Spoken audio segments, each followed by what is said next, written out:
રાજકોટની અંદર જે બે હોસ્પિટલમાં ગેરકાયદેસર રીતે જે કાંઈ કોંગ્રેસ બોલતી હોય તો કોંગ્રેસને હવે બોલવાનું સૂચે છે. ત્યારે આ ઠરાવ મંજૂર થતો હતો ત્યારે શું એને વિરોધ નહોતો કરાતો? પણ જ્યારે આ બધું થઈ ગયું હોય ને કોંગ્રેસ અત્યારે શું છે તો કે પોતે જ નવરા છે, શું કરવાનું? તો એના માટે થઈને જે જૂના મુદ્દા છે સરકારમાં મંજૂર થઈને અહીંયા આવેલા છે, ઈચ્છે છે કે રાજકોટનો વિકાસ થયો છે ને ગુજરાતનો પણ ખૂબ વિકાસ થયો છે. તો આવી વાહિયાત વાતો માટે જ એને સમય છે. ખરેખર આવી વાતો જો એને વિચારવી હોય તો વિકાસની વાતો વિચારવાની આવે. સરકારે જે હોસ્પિટલોને મંજૂરી આપેલી છે, જનરલ બોર્ડમાં એનો ઠરાવ પસાર થઈ ગયો છે, જે કાયદેસર રીતે એની મંજૂરી મળી ગઈ હોય છતાં આવા ખોટા મુદ્દા લઈને લોકોની વચ્ચે અને ખોટો કોર્પોરેશનની અંદર આવી ચર્ચાઓ કરતા હોય છે. તો આને વિકાસ અટકાવ્યો કહેવાય. અને આ તો એક મંજૂરી લઈને આ બનાવેલું છે, કોઈ એમનેમ તો કોર્પોરેશને એને પોતે બનાવ્યું નથી. તો આવી જે હોસ્પિટલની અંદર કામગીરી કરેલી હોય અને કોંગ્રેસને આવો ખોટો મુદ્દો લાગે છે તો ત્યારે બોલવાની જરૂર હતી. અત્યારે બોલીને ખોટા વિરોધની વચ્ચે પડે છે.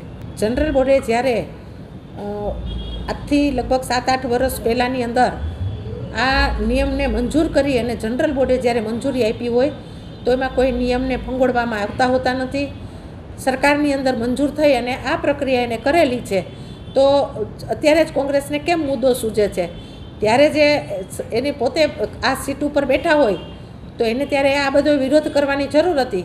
અત્યારે શા માટે આવા વિરોધના વંટોળની વચ્ચે કાયમી આમ જ કામ કરવાનું રહે? એને પોસાય છે, સમય બગાડે છે ખોટો. ત્યારે એને આ વિરોધની વચ્ચે એને વિરોધ કરવાની જરૂર હતી કે ભાઈ આને મંજૂરી તમે આપેલી છે તો આ મંજૂરીને એને ત્યારે જ એને અટકાવવાની જરૂર હતી. જે મંજૂરી મળી ગઈ છે, જનરલ બોર્ડમાં પસાર થઈ ગઈ છે, છતાં આટલા 8-10 વર્ષે એને પાછું એને ઉછાળીને સમાજની વચ્ચે ખોટા ગેરમાર્ગે વાળે છે. મોરબીશ Vaishnav, vice president marketing, Gokul hospital, Vidyanagar main road, Rajkot.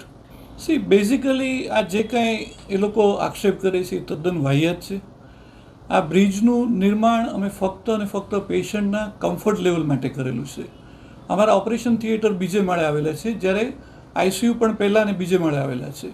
અત્યાર સુધી અમને લોકોને તકલીફ પડતી હતી કે પેશન્ટને શિફ્ટ કરવા હોય તો ઓટીમાંથી આઈસીયુમાં જે પેશન્ટને શિફ્ટ કરવું હોય એ ખૂબ જ ક્રિટિકલ હોય. એને માટે અમે રાજકોટ મ્યુનિસિપલ કોર્પોરેશનને માગણી કરી કે આવી રીતે અમારે આ બ્રિજ બનાવવો છે.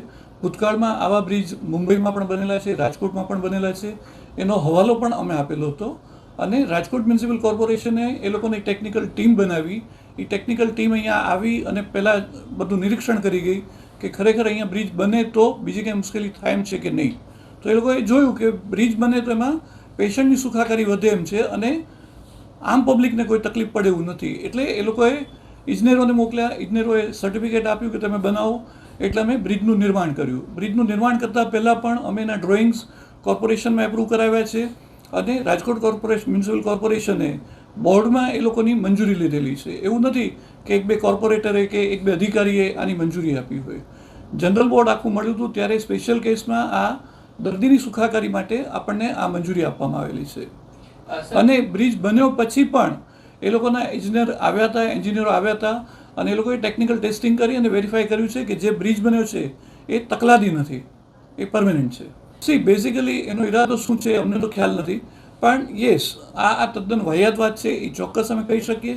અને અમે ફક્ત ને ફક્ત ગોકુલ હોસ્પિટલ છેલ્લા 35 વર્ષથી કાર્યરત છે અને અમારે માટે દર્દી દેવો ભવ છે. એટલે દર્દીની સુખાકારી અમારે માટે સૌથી પહેલી છે. જ્યાં સુધી બ્રિજ નહોતો ત્યાં સુધી ચોમાસામાં કે તડકામાં ઓટીમાંથી અમે નીચે લઈ આવીએ, નીચેથી સામે લઈ જઈએ અને પછી ઉપર લઈ જતા હતા. તો એ દર્દીને હાલાકી ખૂબ જ પડતી હતી. હવે આક્ષેપ તો કોઈ પણ ગમે તે કરી શકે. જ્યારે મ્યુનિસિપલ કોર્પોરેશન, રાજકોટ મ્યુનિસિપલ કોર્પોરેશનનું તંત્ર જ્યારે અમને ઓફિશિયલ પરમિશન એના બોર્ડમાં ઠરાવ કરીને આપે છે ત્યારે એ લોકોએ પણ કંઈક નીતિ નિયમો, ધારાધોરણો ચેક કર્યા હશે, સરકારશ્રીની મંજૂરી લીધી હશે અને તમામ બોર્ડ જ્યારે આખું હતું ત્યારે એ લોકોએ અમને મંજૂરી આપેલી છે. એટલે કોઈ પણ કાયદાનો અમે ભંગ કર્યો છે એ વાત તદ્દન ખોટી છે. અમે હંમેશા કાયદાને માન આપેલું છે અને કાયદાને માન આપીએ છીએ.